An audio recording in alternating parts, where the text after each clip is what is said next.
Sheikh chilli एक बार अपनी सास से मिलने के लिए ससुराल गया। दामाद के आने की खबर मिलते ही सासू माँ ने शेख के लिए खिचड़ी बनाना शुरू कर दिया। शेख भी कुछ देर बाद ससुराल पहुंच गए।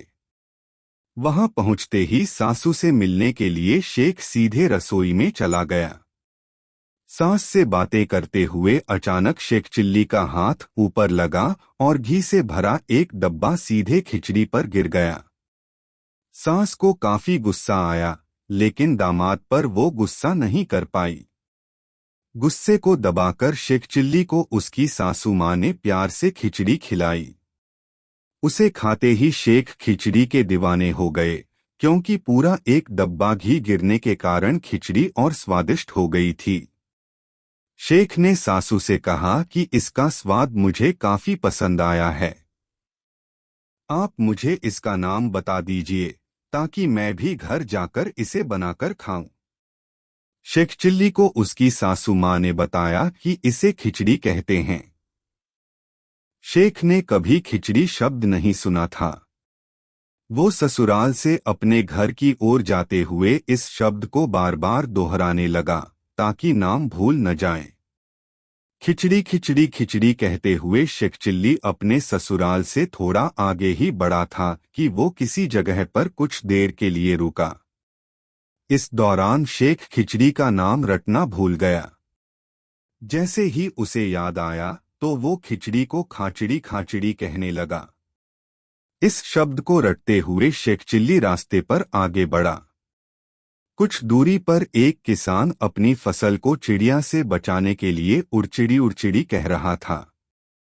तभी पास से ही शेख चिल्ली खाचिड़ी खाचिड़ी कहते हुए गुजरने लगा।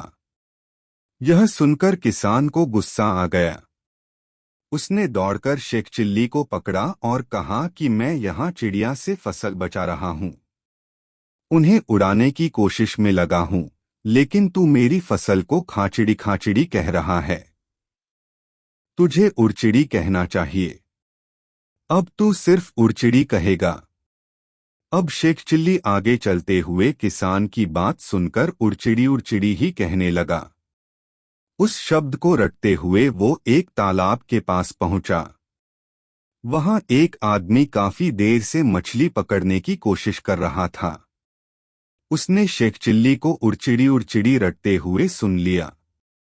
उसने शेख चिल्ली को पकड़कर सीधे कहा कि तुम उड़चिड़ी नहीं कह सकते हो। तुम्हारी बातें सुनकर तो तालाब की सारी मछलियां भाग जाएंगी। अब तू सिर्फ आओ फंस जाओ ही बोलेगा। शेख चिल्ली के दिमाग में यही चीज बैठ गई। आगे बढ़ते हुए शेख आओ फंस जाओ ही रटने लगा। कुछ देर आगे बढ़ने पर उसके सामने से चोर गुजरे। उन्होंने शेख के मुंह से आओ फंस जाओ सुनकर उसे पकड़कर पीटना शुरू कर दिया। उन्होंने कहा कि हम चोरी करने के लिए जा रहे हैं और तू कह रहा है आओ फंस जाओ, हम फंस गए तो क्या होगा?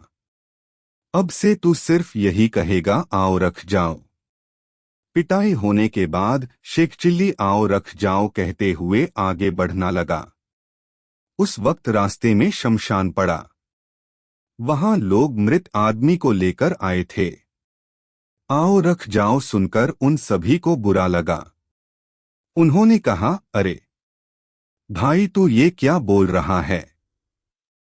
जैसा तू बोल रहा है वैसा हो गया तो कोई जिंदा नहीं बचेगा। तू आगे से सिर्फ ये बोलेगा कि ऐसा किसी के साथ न हो। शेख चिल्ली यही कहते हुए आगे की ओर बढ़ने लगा। तभी रास्ते में एक राजकुमार की बारात निकल रही थी। बारात में खुशी खुशी नाचते जा रहे लोगों ने शेख के मुंह से ऐसा किसी के साथ न हो सुना। सभी को बहुत बुरा लगा। उन्होंने शेख को पकड़कर कहा कि तू ऐसे शुभ समय में इतना बुरा क्यों बोल रहा है? अब से तू सिर्फ यही कहेगा ऐसा सबके साथ हो। चिल्ली अब यही कहते कहते अपने घर थका हारा पहुंच गया। वो घर तो पहुंच गया था, लेकिन उसे खिचड़ी का नाम याद नहीं रहा।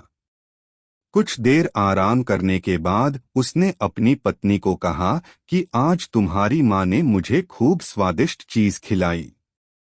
अब तुम भी मुझे वही बनाकर खिलाना। यह सुनते ही पत्नी ने उस व्यंजन का नाम पूछा। शेखचिल्ली ने दिमाग पर जोर डाला, लेकिन उसे खिचड़ी शब्द याद नहीं आया। उसके दिमाग में आखिर में रटने वाले शब्द ही थे। तब उसने गुस्से में पत्नी से कहा कि मुझे कुछ नहीं पता, बस तुम वो चीज मुझे बनाकर खिलाओगी। पत्नी गुस्सा करते हुए बाहर निकल गई। उसने कहा कि जब मुझे पता ही नहीं है कि क्या बनाना है तो मैं कैसे बनाऊंगी।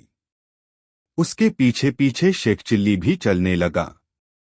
वो रास्ते में धीरे धीरे अपनी पत्नी को कहता, चलो घर चलते हैं और तुम मुझे वो व्यंजन बनाकर खिला देना। पत्नी और गुस्सा हो गई। पास से ही एक महिला दोनों को देख रही थी।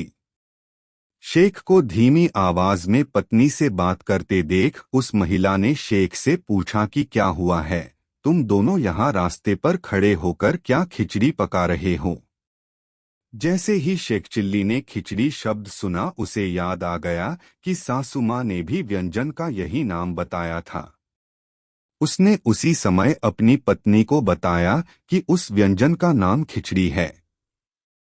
व्यंजन का नाम पता चलते ही शेख की पत्नी का गुस्सा ठंडा हो गया और दोनों खुशी खुशी घर लौट आए। कहानी से सीख: किसी की बोली हुई बात या नए शब्द को भूलने का डर हो तो उसे लिखकर रख लेना चाहिए। सिर्फ उसे रटते रहने से शब्द गलत और अर्थ का अनर्थ हो जाता है।